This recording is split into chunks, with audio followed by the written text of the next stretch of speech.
سيد المرسلين وعلى آله وأصحابه أجمعين. أما بعد فأعوذ بالله من الشيطان الرجيم. بسم الله الرحمن الرحيم. وأن هذا صراطي مستقيما فاتبعوه. وقال تعالى إن الله فالق الحب والنوى يخرج الحي من الميت. صدق اللہ العظیم. قابل قدر احترام بزرگوں اور عزیز بھائیوں، آج تراویح میں سورۃ الانعام کی تلاوت کی گئی.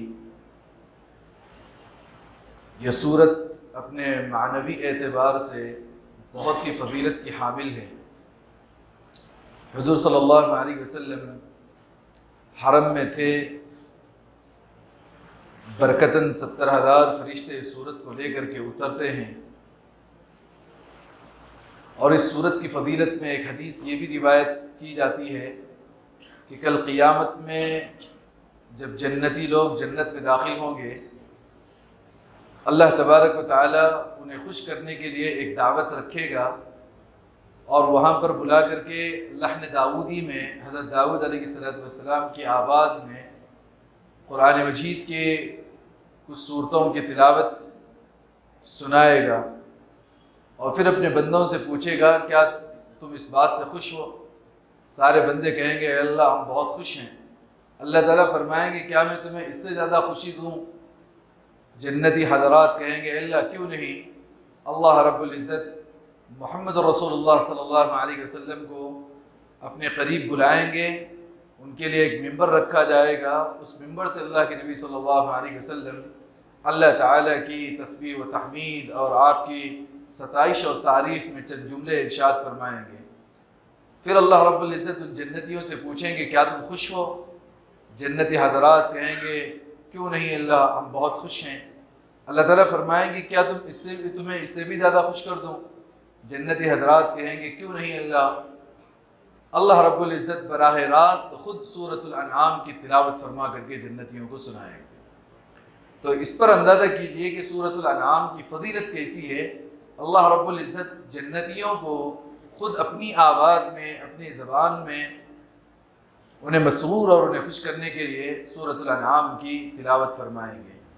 تو یہ جو سورت ہے بہت ہی اہم ہے، اور اس سورت کا پورا نچوڑ وہ توحید ہے. اللہ تعالیٰ کو ایک ماننا ہے، اس کے صفات پر کامل یقین رکھنا ہے. جتنی آیات سورۃ الانعام میں گزری ہیں ان سبھی آیتوں کا جو مقصد ہے وہ توحید ہے، اللہ رب العزت پر ایمان اور توکل رکھنا ہے. اگر انسان کے پاس سب کچھ ہے اور توکل اور توحید نہیں ہے تو اس انسان کے پاس کچھ بھی نہیں ہے. اب توحید کسے کہتے ہیں یہ تو ہم سب جانتے ہیں. اللہ رب العزت پر ایمان رکھنا، اس کے صفات پر یقین رکھنا، پھر اس کے بعد اس کے فرشتوں پر ایمان لانا، اس کے رسولوں پر ایمان لانا، اس کی کتابوں پر ایمان لانا، اور بالخصوص قرآن مجید پر ایمان لانا، آخرت کے دن پر یقین رکھنا، اچھی اور بری تقدیر پر ایمان لانا، اور موت کے بعد دوبارہ زندہ کیے جانے پر ایمان رکھنا. یہ 7 چیزوں کو مل کر کے جو ہے توحید بنتی ہے. ان 7 میں سے کوئی ایک بھی چیز اگر مس ہوتی ہے کسی انسان سے تو وہ توحید کامل نہیں ہوتا ہے. اس کے لیے اثر نو جو ہے وہ تجدید کرنا ضروری ہوتا ہے.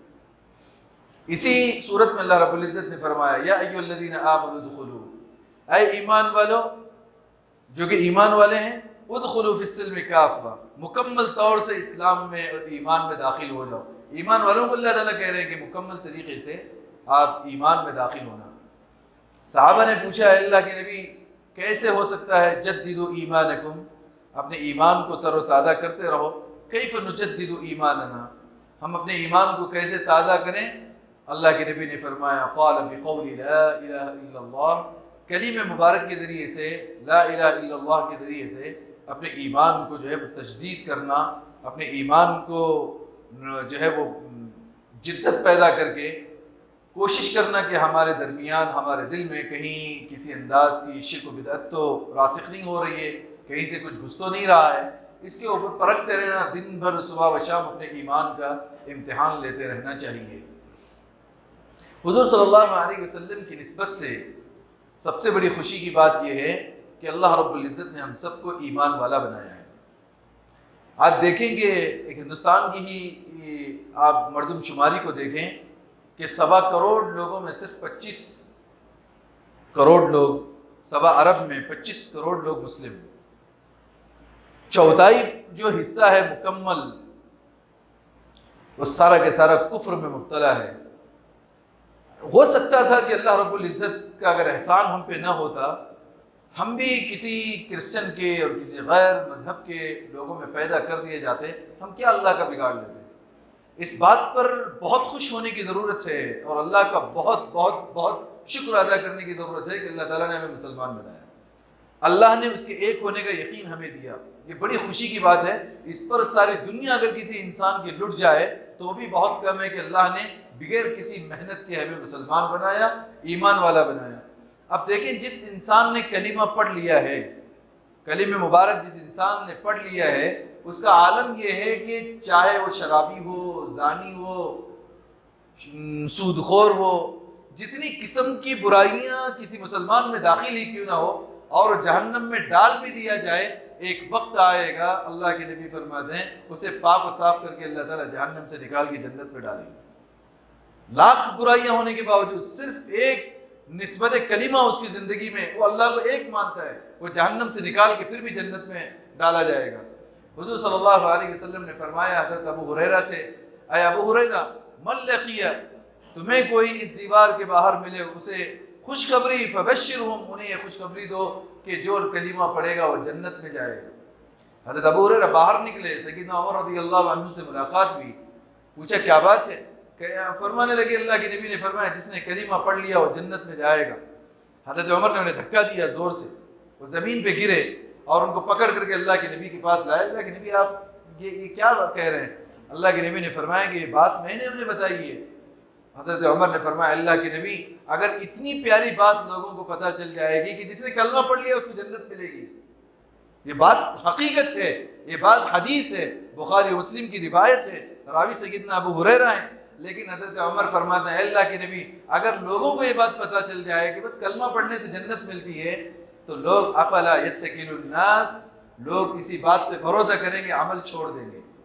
لیکن حضرت ابو ہریرہ نے اپنے انتقال سے پہلے اس روایت کو نقل کر دیا، تو کتنی خوشی کی بات ہے۔ سید الانبیاء فرما رہے ہیں جس نے کلمہ پڑھ لیا بس اس کو جنت ملے گی، چاہے 70 سال کا پاپی کیوں نہ ہو، گنہگار کیوں نہ ہو، اسے جنت ملے گی۔ یہ خوشی کی بات ہے۔ اس صورت میں اللہ رب العزت بارہا ہمیں بتا رہے ہیں کہ ہم نے تمہیں ایمان دیا ہے، اور وہ ایمان کے لیے حضور صلی اللہ علیہ وسلم کے ساتھ پھر چند آیات میں اللہ نے یہ بتایا کہ حضور کے ساتھ رہنے والا ایک گروہ ان کے سگے ہیں، ان کے باپ شمار لوگ ہیں۔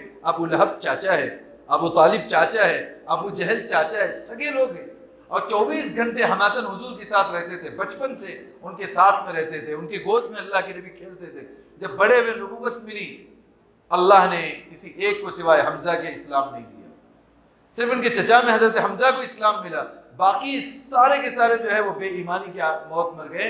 اگر اللہ محبت کرتا، ذرا سوچنے کی بات ہے میرے دوستو، اگر حضور صلی اللہ علیہ وسلم سے اللہ کو اتنی انتک محبت ہے، صرف حضور کی نسبت سے ہی اس محبت کے طفیل اللہ ابو جہل کو اسلام دیتے، ابو لہب کو اسلام دیتے، ابو طالب کو اسلام دیتے، مگر اللہ وہ کتنا پیارا ہے، ہم کون سے جھاڑ کی مولی ہیں، اللہ تعالیٰ نے ہمیں مسلمان بنایا ہے۔ حضور کے ساتھ رہنے والا گروہ مسلمان نہ بن سکا، اور ہم نے مانگا بھی نہیں تھا، اللہ نے ہمیں مسلمان بنایا۔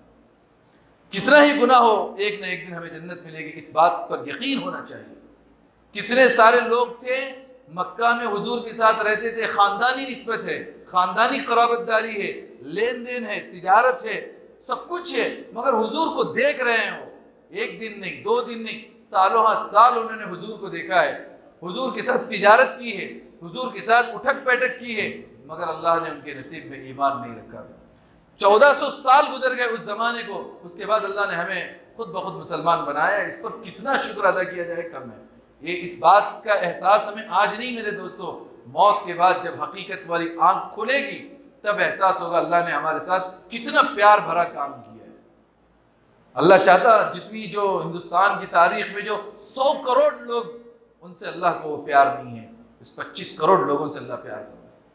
انہیں بغیر مانگے ہوئے، بغیر تکلیف کے، بغیر مجاہدے کے اللہ تعالیٰ نے مسلمان بنایا، ایمان دیا. اب اللہ ہم سے یہ درخواست کر رہے ہیں قرآن مجید میں، اب مسلمان تو تم ہو، کامل طور سے اسلام میں آ جاؤ. ایمان تو ہے آپ کے پاس میں، مجھے ایک تسلیم تو کرتے ہو، اللہ کے نبی کی رسالت پر یقین تو لاتے ہو، مگر ساتھ ساتھ میں بہت سارے الٹے سیدھے اللہ تعالیٰ نے وہ لفظ استعمال کیا، الظلمات، ظلمات، اندھیریاں ہیں، ان اندھیریوں سے چھٹ کے نکل کر کے آؤ کدھر؟ الی النور، روشنی کی طرف. ایک نقطہ دیکھیے کیسا ہے، اللہ تعالیٰ نے وہاں اندھیریوں کو جمع کا پلورل سے کا استعمال کیا، اندھیریوں میں آپ لوگ ہو، نکل کر کے آؤ. النور واحد لفظ استعمال کیا، سنگولر لفظ، یعنی کہ الگ الگ راستے نہیں ہیں، ایک ہی نور ہے، ایک ہی راستہ ہے. وَأَنَّ هَذَا صِرَاطِي مُسْتَقِيمًا، میرا ایک ہی یہ راستہ ہے. حضور بھی فرما رہے ایک ہی راستہ ہے میرا، سارے اندھیریوں سے چھٹ کر کے اس ایک راستے پر آ جاؤ. فَاتَّبِعُوهُ، اس راستے کی اتباع کرو. جب اس راستے کی اتباع کرو گے تو آپ کامیاب بن جاؤ گے. اب دیکھیں اللہ تعالیٰ کی انعامات ہم پر کیسے کیسے ہوئے ہیں. حضور صلی اللہ علیہ وسلم کی روایات، مختلف روایات ہیں، اس کو ذکر کیے دیتا ہوں. اللہ کے نبی صلی اللہ علیہ وسلم ہمیں ملے، یہ اللہ کے ایمان لانے کے بعد سب سے بڑا انعام اللہ نے ہم پر کیا کہ نہیں کیا. روایت میں آتا ہے بنی اسرائیل کے انبیاء، حضرت عیسیٰ ہو، حضرت عیسیٰ کی انجیل میں اتنی مرتبہ و درخواستیں آج بھی موجود ہیں، تحریف کے باوجود موجود ہیں. وہ یہ کہتے تھے کہ جو ہے میں وہاں پہ حضور صلی اللہ علیہ وسلم کی امت میں ہوں. ان کی دعا قبول ہوئی اور وہ آئیں گے 45 سال اللہ کی نبی کی ماتحتی میں ان کی شریعت کے فالوور بن کر کے ایک عام امتی کی طرح جو ہے وہ 45 سال گزاریں گے. جبکہ 33 سال ایک وہ انسان نبی رہ چکا ہے، اب آ کر کے اللہ کے نبی کا امتی بن کے رہے گا. کیا بات ہوگی اس چیز میں، اللہ کے نبی کی امتی بننے میں. ہم دیکھیں کہ حضرت موسیٰ، حضرت یحییٰ، حضرت زکریا، حضرت ملاکی، حضرت صفنیہ، حضرت داؤد، حضرت سلیمان، ہر وہ نبی نے دعا کی تھی کہ حضور صلی اللہ علیہ وسلم کی یہاں پیدا ہو جائے. ہم کون تھے، ہماری حیثیت کیا ہے میرے دوست، ذرا گریبان میں جا کے ہم کون ہیں. مگر اللہ نے وہ پیار ہمیں کیا کہ حضور کا امتی ہمیں بنایا. پوری دنیا حضرت آدم سے لے کر کے حضرت عیسیٰ تک کی پوری دنیا ہم سے پہلے پیدا ہوئے.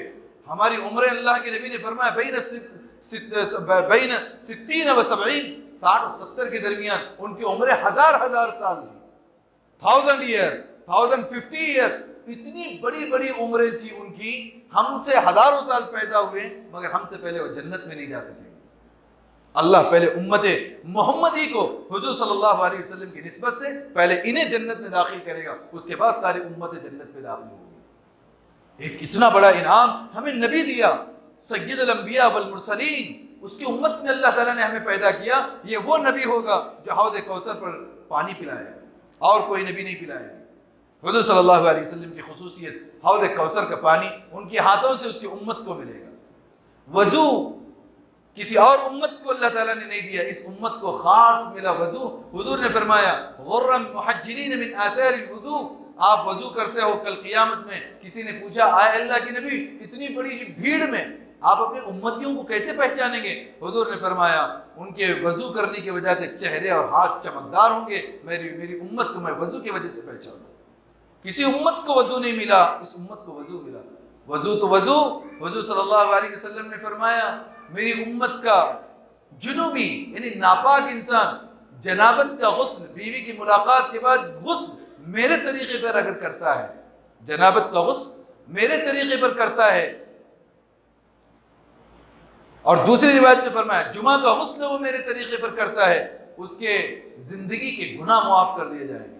ایک غسل، ایک پانی نہانا حضور کے طریقے پر اگر ہو تو انسان کے گناہ معاف. فرمایا جو حضور صلی اللہ علیہ وسلم نے جمعہ کے دن جو غسل کر کے مسجد کو آئے، کسی سے کوئی بات چیت نہ کرے، صفوں کو چیر پھاڑ کر کے آگے نہ آئے، جہاں جگہ ملی بیٹھ جائے، امام کا خطبہ سنے، واپس خاموشی سے گھر چلا جائے، وہ ایسا جاتا ہے جیسے وہ بالکل گناہوں سے صاف. ایک روایت میں آتا ہے 1 سال کے مزید اللہ تعالیٰ گناہ معاف کریں گے. 1 سال کے پچھلے، 1 سال آئندہ ہونے والے گناہوں کی بھی معافی پہلے لکھ دی جاتی ہے.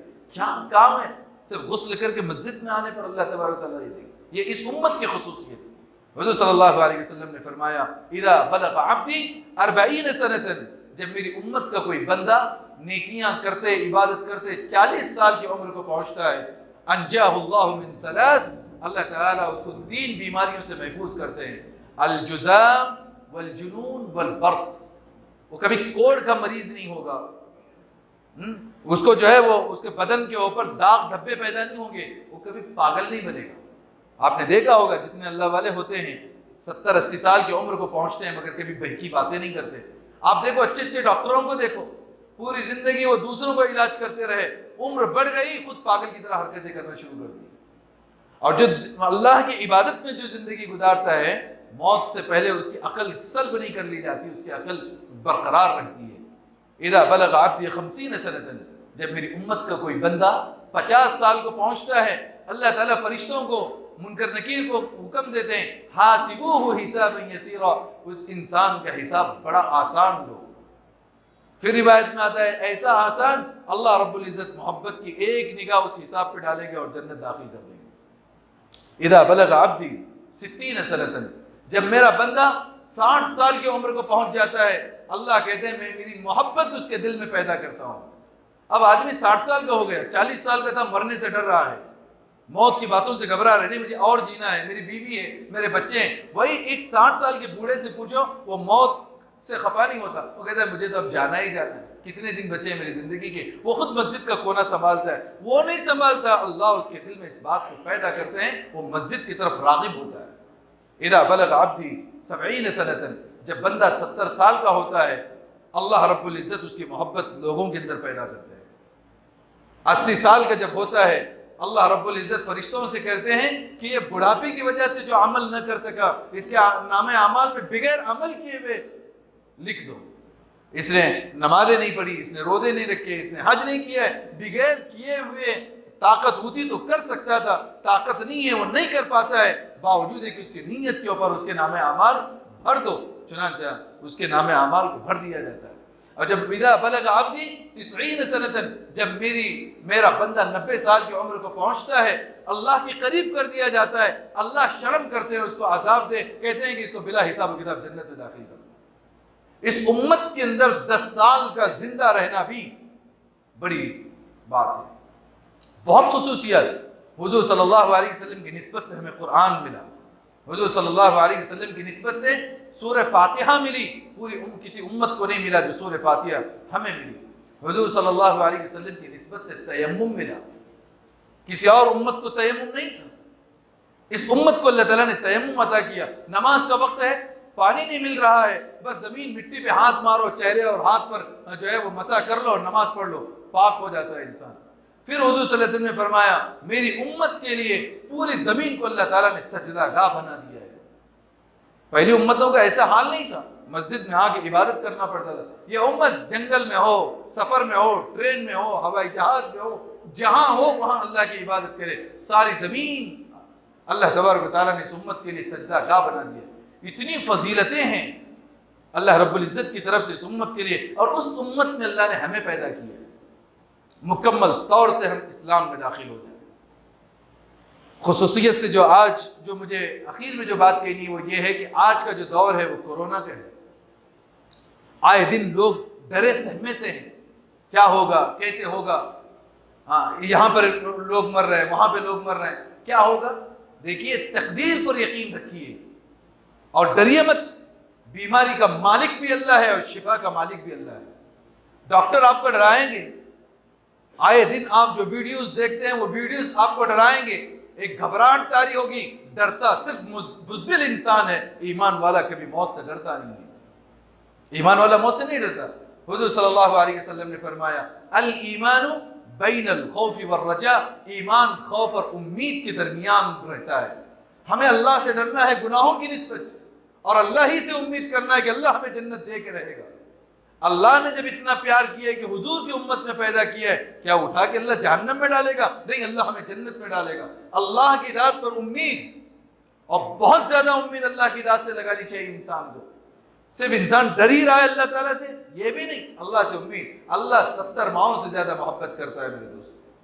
ایک ماں اپنے بچے کو جو ہے وہ جلتا ہوا دیکھ نہیں سکتی، جبکہ بیٹا گنہگار ہو، بیٹا ماں کا نافرمان ہو، اگر اس کو ہلکا سا زخم آ جائے ماں بے چین اور بے تاب ہوتی ہے۔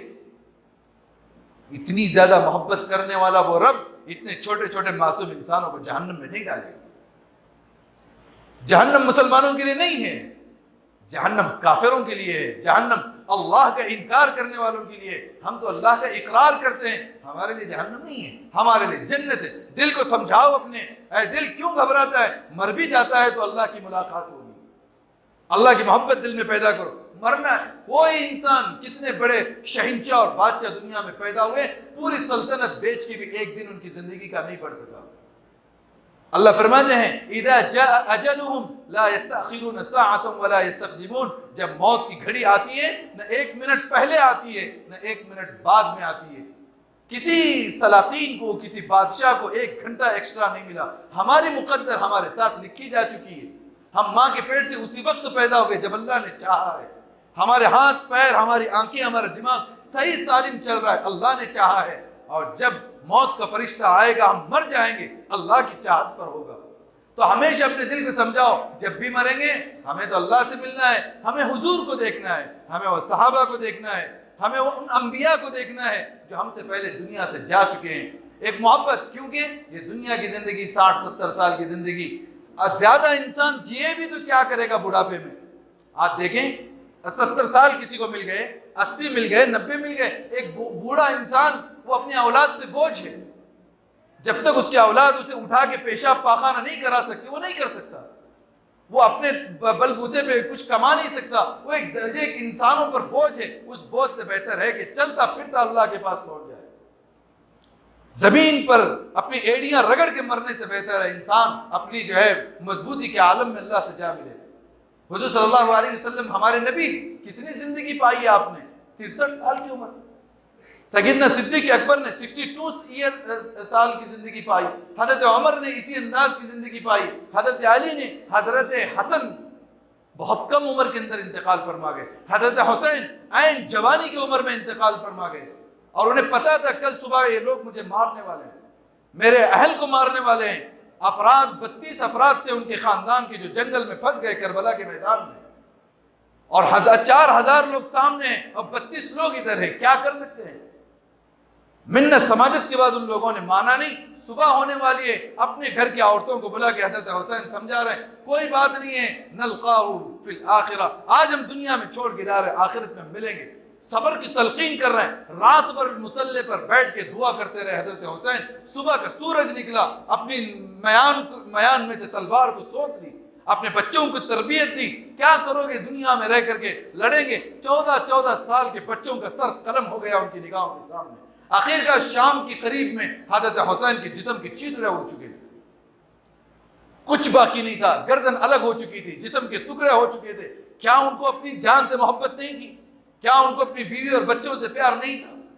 ہر ایک کو اپنی زندگی سے پیار ہے، مگر جب اللہ کی ملاقات کا شوق ہوتا ہے انسان گھبراتا نہیں ہے۔ آنے والے ایسی طاعون کی وبا، ایسے کورونا کی وبا آئے گی اور نکل جائے گی، گھبرانا نہیں ہے۔ اے اللہ جب تک تو ہمیں زندہ رکھا ہے، اے اللہ تو راضی رہنا، جب تو موت دے اے اللہ تو ہم سے راضی رہنا۔ اللہ کی رضامندی تلاش کریں، اور ڈر کے گھروں میں بیٹھے ہیں، ڈر کے جو ہے بزدلان اپن محسوس کر رہے ہیں، ایک دوسرے کی مدد نہیں کر رہے ہیں، ایک دوسرے کا خیال نہیں کر رہے ہیں، ایک دوسرے کی تیمیداری نہیں کر رہے ہیں، کیا یہ ہمارا اسلام ہے؟ نہیں میرے دوستو، حضور صلی اللہ علیہ وسلم نے فرمایا من زار اخن، جو کسی بیمار کی عیادت کرے، نادم منادم من السماء، آسمان سے ایک فرشتہ اعلان کرتا ہے ان تبت وتاب وتبوأت من الجنة حيث شاء، تمہاری تو مغفرت ہو چکی ہے اور جنت میں تمہیں کون سا ٹھکانہ چاہیے وہ تمہیں لے لینا۔ صرف بیمار کی پرسان حال پر اتنی بڑی فضیلت، تو جن کو اللہ نے بیمار کیا ہے گھبرائیے نہیں، ایک دوسرے کو بیماری نہیں لگتی ہے۔ حدیث ہے حضور صلی اللہ علیہ وسلم کی، بیماری منتقل نہیں ہوتی ہے کبھی، اللہ چاہے گا تو بیماری آئے گی۔ آپ نے دیکھا ہے جتنے جو ہے کورونا میں مر گئے، کیا ان کی بیوی کورونا پازیٹیو تھی؟ کیا ان کے بچے کورونا پازیٹیو تھے؟ نہیں، اللہ جسے بیماری دینا چاہتا ہے اسے بیماری ملتی ہے۔ احتیاطی تدابیر ضرور اختیار کریں، گرم پانی کا استعمال کریں، بھاپ لیں وغیرہ وغیرہ، جو بھی احتیاطی تدابیر ہیں وہ کریں۔ یہ صرف ذریعہ اور سبب کے تحت میں اللہ شفا دینے والا ہے، اللہ شفا دینے والا ہے۔ اتنا سوچیں، گزشتہ سال کرونا آیا، ہم سب زندہ ہیں، ہماری مقدر کی موت نہیں تھی، اور اللہ نے اگر مقدر میں موت نہیں رکھا ہے تو زندگی نہ جانے کتنے سالوں سال ہم زندہ رہیں گے۔ جن کی مقدر کی موت تھی وہ دنیا سے چلے گئے۔ تو تقدیر پر جب یقین ہے انسان کا تو پھر انسان گھبراتا کیوں ہے؟ حضور صلی اللہ علیہ وسلم سے کسی صحابی نے پوچھا، انسان میں جو سست ہوتے ہیں اور جو چالاک ہوتے ہیں یہ ان کی طرف سے ہے، یہ بھی تقدیر میں ہے؟ حضور نے فرمایا کہ سستی اور کاہلی اور چالاکی اور چشتی یہ بھی تقدیر پر موقوف ہے۔ ایک انسان سست ہے، ایک انسان چالاک ہے، اس کا کمال نہیں ہے، یہ بھی تقدیر کے اوپر منحصر ہوتا ہے۔ جب جف القلم علی علم اللہ، تقدیر لکھ کر کے اللہ کا قلم خشک ہو چکا ہے، اب کوئی تقدیر بننے والی نہیں ہے۔ جو مقدر میں جب ہم ماں کے پیٹ میں تھے ایک فرشتہ آ کر کے 4 چیزیں لکھ کر کے نکل چکا ہے، اجلی ہی، اس کی زندگی کتنی ہوگی وہ لکھا جا چکا ہے، ابھی ماں کے پیٹ سے باہر بھی نہیں آیا ہے، آنے میں بھی 5 مہینے باقی تھے اس کی ماں کے پیٹ سے، 5 مہینے باقی ہیں، اس سے پہلے فرشتے نے لکھ دیا کہ اس کی موت کب واقع ہوگی، یہ کتنا دنیا میں کھائے گا، یہ کہاں کہاں رہے گا، بِأَيِّ أَرْضٍ تَمُوتُ، کس جگہ جا کے مرے گا وہ بھی لکھا جا چکا ہے، شقی ام سعید، دنیا میں اچھا انسان بن کے رہے گا برا رہے گا وہ بھی لکھا جا چکا ہے۔ جب سب چیز تقدیر پر موقوف ہے بس اللہ سے دل لگانے کی بات ہے، اے اللہ ہماری تقدیر کو بہتر کر، اے اللہ تو ہی سب کچھ کرتا ہے، اپنے ایمان کو ہماتن مضبوط کرنا ہے، آئے دن کی الٹی سیدھی خبروں پر توجہ نہیں دینا، یہ بزدل بنانے کی خبریں ہوتی ہیں تاکہ آپ ڈریں سہمیں، ایک بڑا بزنس، ایک بڑا بیوپار ہے، اس کو سمجھیں اور اپنی حفاظت بھی کریں، اور اس وجہ سے چھوت چھات والا معاملہ نہ کریں، ان کے گھر میں کورونا ہے وہاں سے بچ رہے ہیں، لوگ دوسروں سے بچ رہے ہیں، نہیں، محبتیں کریں، اکرام کریں، ایک دوسرے کی تیمے داری کریں، ایک دوسرے کے لیے سکون پہنچانے کا ذریعہ کریں۔ حضور صلی اللہ علیہ وسلم کے زمانے میں عورتوں کا ایمان اتنا مضبوط تھا میرے دوستو، ایک ماں اپنے نوجوان بیٹے کو بلا کے کہتی ہے، بیٹے دو بیٹے دونوں کو بلا کے کہا، دونوں بیٹوں کو تیار کیا اور کہا تم اللہ کے راستے میں جاؤ، اپنی ماں کو اگر تم ہنستا ہوا دیکھنا چاہتے ہو تو زندہ واپس مت آنا۔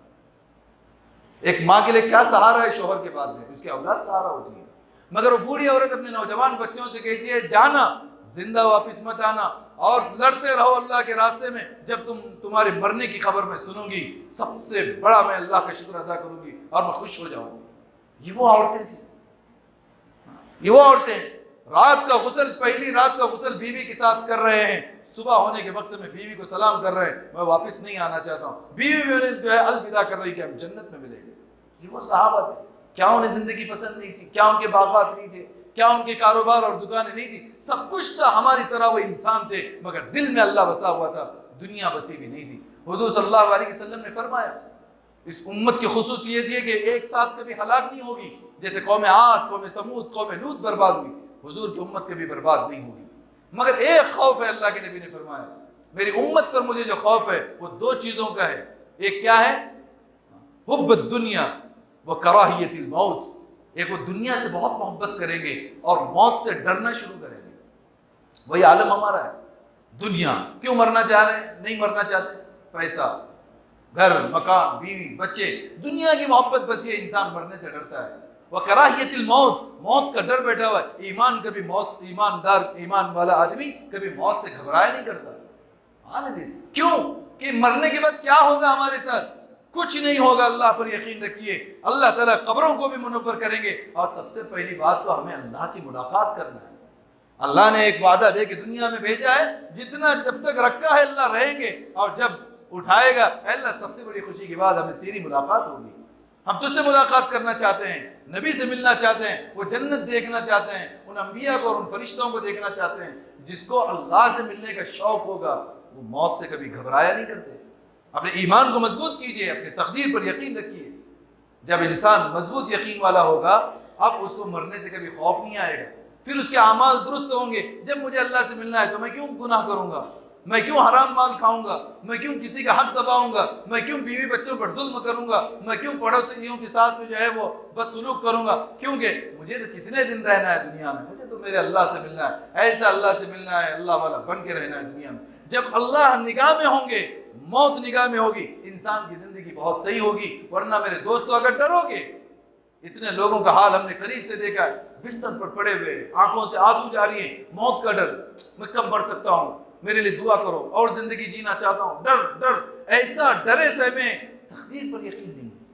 ایمان کمزور ہوتا ہے نا، حضور نے فرمایا وہ بالکل دہانے پہ کھڑا ہو جاتا ہے، کہاں پر؟ علی شفا حفرۃ، ایک کنارے پہ کھڑا ہے، اگر دیکھا کہ دنیا اچھی لگی اللہ کو بھول گیا، بیمار انسان وظیفے شروع کر دے گا، یہ وظیفہ، یہ بیماری کا وظیفہ، اور جیسی بیماری ٹل گئی اللہ بھول گیا۔ نہیں میرے دوستو، بیماری میں بھی اللہ ہمارے لیے اتنے ہی قابل ہیں، شفا میں بھی اللہ تبارک و تعالیٰ کی حیثیت ہمارے دل میں ویسی ہی ہے۔ ہم صرف اللہ کو استعمال کرتے ہیں نفع کے لیے، اور جیسی نفع مل جاتا ہے اللہ کو بھول جاتے ہیں۔ ایسا ایمان کی اللہ کو ضرورت نہیں ہے۔ ورنہ انسان سوچتا ہے، اور ہم جو دنیا میں دیکھ رہے ہیں، انسان اپنی چھوٹی سی گھڑی کو، قلم کو، فلاں چیزوں کو ہر دن یاد رکھتا ہے، لیکن جب اللہ تعالیٰ ہلکا سا ایک جھٹکا دیتے ہیں، گھر کے اندر ہی محل کے اندر پڑے ہوئے ہیں، مگر گھر کی دیواروں کو آنکھ بھر کر انسان نہیں دیکھتا ہے۔ جن بچوں کے شور سے ڈانٹا کرتا تھا باپ، بستر پہ پڑا ہوا ہے، بچے شور کر رہے ہیں، اس کی زبان نہیں اڑتی ان کے آواز کو روکنے کی، اس کی ساری قیمتی چیزیں اسی کے آزو بازو میں پڑے ہیں، اس کی الماری پڑی ہے، اس کے اندر اس کا جو ہے وہ سونا پیسہ پڑا ہے، آنکھ بھر کر کے بھی اس کی طرف نہیں دیکھتا، وہ بس اس سہمے میں ہے کہ مجھے کیا ہوگا، میں کب مر جاؤں گا۔ نہیں، جب تک انسان جیے توکل علی اللہ پہ جیے، ایمان کی مضبوطی کے ساتھ میں جیے، شہر خدا اس طریقے سے بزدلانہ زندگی نہیں گزارا کرتے، وہ تو مجاہدانہ اور جواں مردی کے ساتھ زندگی گزارتے ہیں جیسے صحابہ نے گزارا۔ اس کے لیے قرآن پڑھیں گے، قرآن سمجھیں گے، ہمت آئے گی۔ مرنا تو ہر ایک کو ہے، کیوں ڈرتے ہیں؟ بہت سارے لوگ قبرستان جانے سے گھبراتے ہیں، نہیں ارے جائیں گے تو مریں گے، نہیں، ایک دن ہے کہ اس جگہ جانا ہی جانا ہے۔ جب انسان 2 بیڈ روم کا گھر بناتا ہے، دن میں 4 مرتبہ چکر لگاتا ہے، آج کیا ہو گیا، کل کیا ہو گیا، کیسا میرا گھر بن رہا ہے۔ جس گھر میں ہمیشہ رہنا ہے، انسان کو بارہ وہاں جانا چاہیے۔ جائے گا، موت کی فکر سوار ہوگی، گناہ ختم ہو جائیں گے۔ جب گناہ ختم ہوں گے، توبہ کرے گا، اب ہمیشہ جب کلین چیٹ ہو جائے گی، کبھی بھی مرنے کے لیے تیار ہے، ٹھیک ہے آ جاتا ہے ملک الموت، آنے دو، ہم نے تو اللہ سے توبہ مانگی۔ غافل رہیں گے زندگی بھر، اللہ سے دور رہیں گے، اور اچانک موت کا فرشتہ آئے گا، توبہ کی توفیق بھی نہیں ملے گی، اور پھر مر جائیں گے۔ جانا تو ہے تو توبہ کے ساتھ جائیں، اللہ کی رضامندی کے ساتھ جائیں، ایمان کی تقویت اور مضبوطی کے ساتھ جائیں۔ کچھ نہیں ہوگا میرے دوستوں، دل سے مستقل طور پہ پوری دنیا کا ڈر نکال دو، صرف اللہ کے ڈر کو اپنے دل میں داخل کرو، اللہ ہی سے امید لگاؤ، کسی ڈاکٹر سے امید مت لگاؤ، کسی دوا پہ بھروسہ مت کرو، کسی میڈیسن پہ بھروسہ مت کرو، کسی انسان پہ بھروسہ مت کرو، صرف بھروسہ اللہ کی ذات پر کرو، اللہ کی ذات پر کرو، اسی سے ڈرو، اسی پر توکل کرو،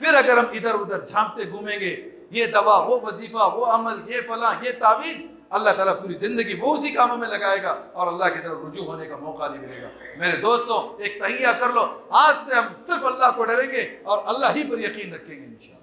اللہ تعالیٰ ہم سب کو عمل کی توفیق نصیب فرمائے، ہم سب کے اور تمام امت مسلمہ کا ایمان اللہ پر مضبوط فرمائے۔ وآخر دعوانا الحمد للہ رب العالمین۔